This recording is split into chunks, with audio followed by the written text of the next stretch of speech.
شيكابالا، هل هتلعب على مرتين ولا ايه؟ لسه ما حدش جاله. اسامه ابراهيم ولا حسني فتحي؟ العرضيه بتعدي من قدام خط الظهر. كان ممكن هنا نشوف علي جبر يبقى هدف تاني. تعدي الناحيه الثانيه، ايمن حفني عايز يلعب العرضيه، عرضيه جوه ال 18 وهدف الثاني. هدف الثاني شوقي السعيد. شوقي السعيد خدها من مره واحده. شوقي السعيد في الدقيقه 76 هدف تاني. واكيد هيستريح بقى مؤمن سليمان ويفكر في تغيير ثالث ويريح لعيبته شويه. ادي هنا علاء عبد الغني.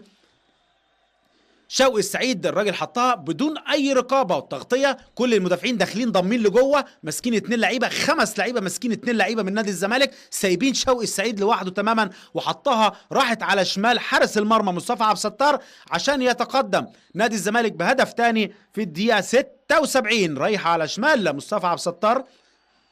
تعاد مره تانيه رغم انها ما لبستش كده في وش رجله الشمال، لكن راحت على شمال الحارس. زعلان هنا مصطفى عبد الستار لان